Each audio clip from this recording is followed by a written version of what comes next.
I'm a 12-year health and fitness professional, and I've been working with women for that amount of time to help them to manage their hormones, to lose fat, to change their body, to help their relationship with food. And if somebody were to ask me how to reduce inflammation, what I would say to them time and time again is what we need to do is control blood sugar and we need to manage insulin. So here are the things that we do.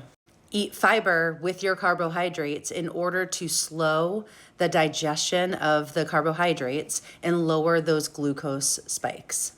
Pair your carbohydrates with proteins and fats so that you're able to do the same thing, so that you're able to make sure that you blunt the effect of the carbohydrate on your blood sugar, therefore not requiring the huge insulin response after to bring down the blood sugar levels. Eat foods with a lower glycemic index. So we know choosing things like berries and things that are fibrous so that they digest slower and we don't have that insulin overload after your meal. A huge one that is really overlooked is making sure that you manage your meals throughout the day so that you're not always eating. We need to give our digestion a chance to rest and also give insulin a chance to rest also. If you keep insulin working all day long to bring that blood sugar down, then you're going to trigger insulin resistance. Movement, getting walking after your meals helps to pull the glucose from your bloodstream and into the muscles so that you are able to, again, control the insulin response to your meals. Using supplements like apple cider vinegar and berberine can help with that blood sugar regulation also. And of course, do all the things to manage your sleep and manage your stress levels because a spike in cortisol will dysregulate your blood sugar. What we need to remember is that insulin is really important, not just with blood sugar, but it's an actual storing hormone. So insulin is going to tell your body to uptake the fat storage in order to get that blood sugar out of your system. And so if insulin is always signaling to your body that your cells need to uptake the energy and your cells are full because you're eating tons of carbs and insulin is always knocking on the door, that's when insulin resistance happens. And when insulin resistance happens, that is inflammation. So inflammation is at the root of inflammation, it's blood sugar mismanagement.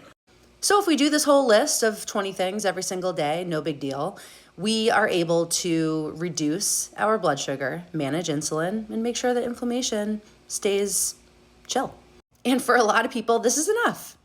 They're able to eat everything in moderation. Their labs look good. They have less inflammation. Their gut feels okay. Everything's hunky-dory. But many can't read the signs. So they might take berberine for a little bit, take apple cider for a little bit, not weigh their food, so not really know what they're putting in their body. Habit stacking's hard. Life is busy. Stress is high.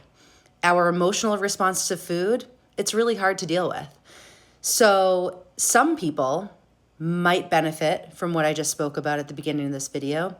Others would rather remove carbohydrates completely. That's it. It's a line. All you do is just take them fully out. That restriction, that strong, clear boundary, well, it does a lot in the body, but it does a lot in the mind also. I'm talking about removing the thing that requires insulin in the first place. And this, my friends, is why people choose the keto or carnivore diet, because it takes carbohydrates completely off the table. It takes the whole conversation about inflammation and insulin into a very, very easily managed place. We remove carbohydrates, we ask our body to run off of fats, and we don't have to deal with the carbohydrate conversation at all. We don't have to try and slow the carbohydrates, think about the timing of the carbohydrates. Hey, I've been coaching for years. I used to have a whole system for how people can figure out what carbs, what timing, and how much they can have per day in order to stay in control. But what I figured out is that a lot of people can't handle that management. It's too much head trash. And the body really, really, really likes the alternative.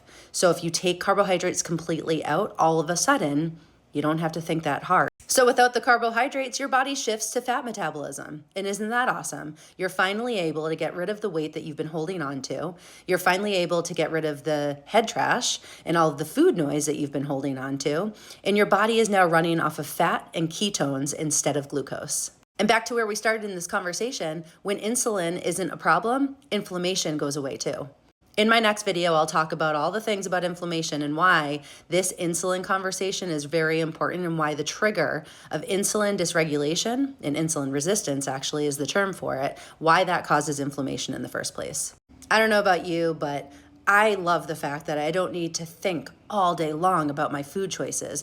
I eat meats, I eat fats, I eat a little bit of dairy from time to time, but I don't have to manage the size of my meals, the timing of my meals. I don't need to manage if I have carbohydrates now or later, what I should eat before my carbohydrates. They're just off the table. And to me, that's a whole lot of freedom. It's pretty phenomenal not to wake up with sausage fingers and all the inflammation that I used to have. And you would have to just guess, what did I eat yesterday? What did I eat the day before? Trying to figure out what food aversion you had when really the issue was insulin triggering your inflammation. So anyway, bye carbs.